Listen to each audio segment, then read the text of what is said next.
Wish you a very good morning everyone. Welcome to IAS point. This is Deepali और आज का हमारा topic है अनधिमान मानचित्र।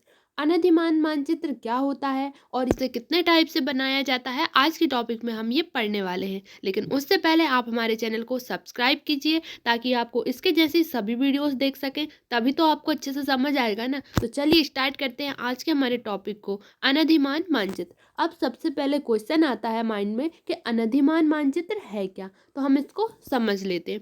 सभी बंडलों पर उपभोक्ता के अधिमानों सभी बंडलों पर उपभोक्ता के अधिमानों को अनधिमान वक्र समूह द्वारा दर्शाया जाता है। जो सभी बंडल होते हैं उनको उपभोक्ता के अधिमानों को अनधिमान वक्र समूह के द्वारा जैसे दर्शाया जाता है उसे कहते हैं उपभोक्ता का अनधिमान मानचित्र, जैसे कि 2.5 में दर्शाया गया है, जैसे कि इस वाले डायग्राम में दर्शाया गया है। तो इसको क्या कहते हैं? अनधिमान मानचित्र। आगे, अनधिमान वक्र पर स्थित सभी बिंदु उन मंडलों का प्रतिनिधित्व करते हैं जिन्हें उपभोक्ता तटस्थ मानता है। अनधिमान पर जो भी बिंदु स्थित होते हैं वो उन वक्र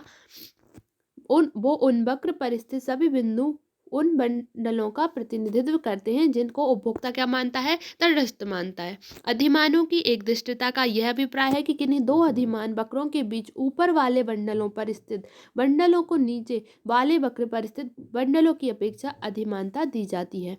यहाँ पर क्या होता है, जो ऊपर वाले वक्र होते हैं और जो नीचे वाले वक्र होते हैं, दो वक्र होते हैं, एक होता है ऊपर की साइड और एक होता है नीचे की साइड। ये ऊपर और यहाँ पर हो जाएगा नीचे वाला।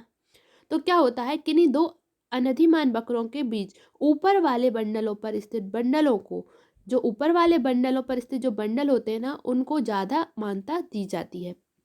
तो यहाँ पर दिया है अनधिमान वक्रों के लक्षण या विशेषताएं। अब इनके लक्षण क्या होते हैं और इनकी विशेषताएं क्या होती हैं? सबके अपने अपने लक्षण और विशेषताएं होती हैं, है ना। तो अब हम यहाँ पर अनधिमान वक्रों के लक्षण और विशेषताएं पढ़ने वाली हैं। तो पहली क्या है? अनधिमान वक्र अनधिमान वक्र दाएं से बाएं नीचे की ओर ढलवा होते हैं। पहली विशेषता क्या है? अनधिमान वक्र जो होते हैं वे वक्र दाएं से बाएं नीचे की ओर ढलवा होते हैं। पढ़ लीजिए इसको अच्छे से, हम पढ़ते हैं, ठीक है। एक अनधिमान वक्र दाएं से बाएं नीचे की ओर ढलवा होता है, जिसका अर्थ है कि अधिक x वस्तु प्राप्त करने के लिए उपभोक्ता को बाह्य वस्तु की कुछ मात्रा का त्याग करना पड़ता है।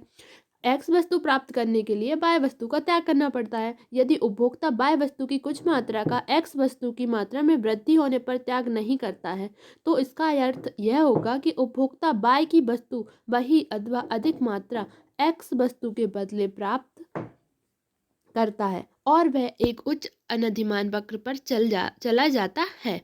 अतः जब तक उपभोक्ता उसी अनधिमान वक्र पर स्थित है, केलों में वृद्धि को आमों की मात्रा कम करके क्षतिपूर्ति की जानी चाहिए। यहाँ पर क्या होता है ना, अगर हमको x की मात्रा प्राप्त करना है तो y की कुछ मात्रा का त्याग करना पड़ता है। लेकिन अगर हम ऐसा नहीं करते हैं तो क्या होगा, y की वस्तु की कुछ मात्रा का x वस्तु की मात्रा में वृद्धि होने पर त्याग नहीं करता है। जब y वस्तु की कुछ मात्रा जो होती है उसका त्याग नहीं करता है, x में वृद्धि तो होती है पर y की वस्तु का जो रहता है वो त्याग नहीं करता है, तो क्या होता है, y की वस्तु वही अथवा अधिक मात्रा, तब y की वस्तु या तो वही रहेगी या उसकी मात्रा अधिक हो जाएगी और x वस्तु के बदले प्राप्त करता है और वह एक उच्च अनधिमान वक्र पर चला जाता है। तो ये इसकी पहली विशेषता थी। दूसरी विशेषता क्या है? उच्च अनधिमान वक्र उपयोगिता के उच्च स्तर को प्रदान करता है। जो उच्च अनधिमान वक्र होता है वो उपयोगिता के उच्च स्तर को प्रदान करता है। जब तक एक वस्तु की सीमांत उपयोगिता धनात्मक होगी, जब किसी वस्तु की जो सीमांत उपयोगिता होगी वो कैसी होगी? धनात्मक। तब एक व्यक्ति सदैव ही उस वस्तु की अधिक मात्रा प्राप्त करना चाहेगा, क्योंकि वस्तु की अधिक मात्रा संतोष के स्तर को बढ़ाएगी। तब व्यक्ति क्या चाहेगा कि उसे उस वस्तु की ज़्यादा से ज़्यादा मिल सके, ठीक है, और वो सेटिस्फाइड होगा। केले और आम के तीन विभिन्न संयोग ABC, हम केले आम के तीन विभिन्न संयोग ABC को देखते हैं।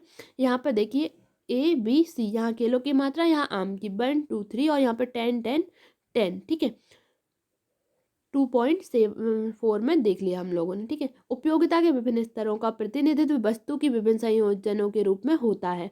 संयोग A B तथा C में आमों की समान मात्रा है, परंतु केलों की मात्रा भिन्न है। आम की मात्रा सेम है लेकिन केलों की मात्रा कैसी है? अलग अलग है ना। अभी हमने देखी ना कि आम की मात्रा तो सेम है पर केले की मात्रा है वो अलग अलग है। यहाँ पे क्या होगा, संयोग बी ए की अपेक्षा उपयोगिता का उच्च स्तर प्रदान करता है, इसलिए बी ए की अपेक्षा एक ऊंचे अनधिमान वक्र पर होगा। तब बी कैसा होगा, एक की जगह पर और ऊंचे अनधिमान वक्र पर होगा, अधिक संतोष की व्यक्त करेगा। इसी भांति सी में बी की अपेक्षा अधिक केले हैं। फिर देखा जाए सी में बी की अपेक्षा अधिक केले हैं, जैसे पहले ए से ज़्यादा केले काय में थे, बी में थे। ठीक है, एक बार हम फिर से देख लेते हैं। यहाँ पर देखिए ए से ज़्यादा केले बी में हैं और फिर बी से ज़्यादा केले किस में है, सी में है। ठीक है, तो यहाँ पर क्या होगा, अगर हम ए और बी को लेते हैं, ठीक है, तो बी क्या होगा, बी अधिक उच्च स्तर प्रदान करेगा। ठीक है, sorry sorry for disturbance, continue to topic, है ना। तो इसके बाद क्या होगा, सी और बी को लेते हैं तो क्या होगा, सी ज़्यादा उच्च उपयोगिता का स्तर दर्शाएगा, क्योंकि जिसमें केले की मात्रा अधिक होगी वो उतना ही उच्च उपयोगिता का स्तर दर्शाएगा। ठीक है, हुआ क्लियर। इसलिए सी बी की अपेक्षा संतोष के उच्च स्तर को प्रदान करेगा और बी की अपेक्षा एक और ऊंचे अनधिमान वक्र पर होगा और बी की अपेक्षा एक और ऊंचे अधिमान वक्र पर होगा। अधिक आम अथवा अधिक केले अथवा दोनों की अधिक मात्रा वाले संयोग उच्च अनधिमान वक्र पर होंगे तथा उन संयोगों का प्रतिनिधित्व करेंगे जो संतोष के उच्च स्तर को प्रदान करेंगे।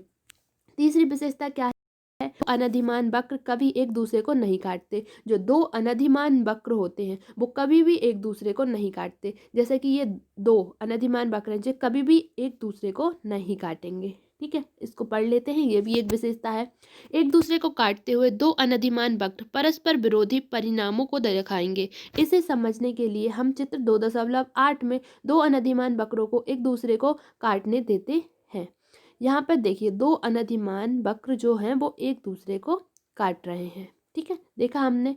तो हम कब काटने देते हैं, जब काटने देते हैं जब एक दूसरे को काटते हुए दो अनधिमान वक्र परस्पर विरोधी परिणामों को दिखाएंगे। जब दो वक्र विरोधी परिणाम को दिखाते हैं तो वो एक दूसरे को काटते हैं, क्योंकि बिंदु ए तथा बी एक ही अनधिमान वक्र आई सी पर स्थित हैं।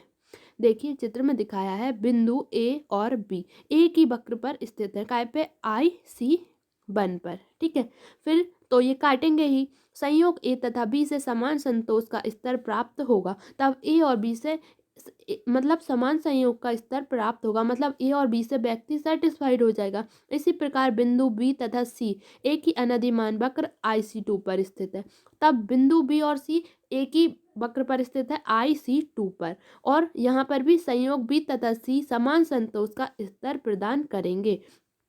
इससे क्या होगा कि वह एक दूसरे को काटेंगे, क्योंकि जब एक ही बिंदु पर वक्र पर जब एक ही वक्र पर बिंदु स्थित होंगे तो वो काटेंगे ही एक दूसरे को। इससे यह निष्कर्ष निकलता है कि बिंदु बी तथा सी से भी प्राप्त उपयोगिता समान है, लेकिन यह स्पष्ट है कि विसंगत निष्कर्ष है, क्योंकि केलों की उसी मात्रा से जैसा बिंदु बी पर उपभोक्ता आमों की अधिक मात्रा प्रदान करता है, इस प्रकार बिंदु बी पर उपभोक्ता बिंदु सी की अपेक्षा अधिक अच्छी स्थिति में होगा। अतः एक दूसरे को काटते हुए अनधिमान वक्र विसंगत निष्कर्ष प्राप्त करते हैं। अतः दो अनधिमान वक्र एक दूसरे को नहीं काट सकते। जब क्या होगा, जब उनका वक्र अलग अलग होगा तो दो बिंदु एक एक को नहीं काट सकते। ठीक है, लेकिन ऐसा बहुत कम होता है कि दो अनधिमान वक्र कभी भी एक दूसरे को काटे, वो नहीं काटते हैं। तो आज का टॉपिक हमारा क्लियर होता है। आई होप कि आपको अच्छे से समझ आया होगा। वैसे ये ग्राफ वाला पोर्शन इतना ज़्यादा इम्पॉर्टेंट नहीं है, लेकिन फिर भी हमने इनको शॉर्ट में समझ लिया है। लेकिन कल का जो हमारा टॉपिक है उपभोक्ता का बजट, ये बहुत इंपॉर्टेंट टॉपिक है, तो कल की क्लास को बिल्कुल मिस मत करिएगा। तो आज का टॉपिक आई होप कि आपको अच्छे से समझ आ गया। तो कल के टॉपिक को लेकिन आप लोग बिल्कुल मिस मत करिएगा, क्योंकि ये टॉपिक इम्पॉर्टेंट भी है और ये टॉपिक आपके किसी भी एग्ज़ाम के लिए बहुत इम्पॉर्टेंट है। तो take care, thank you so much.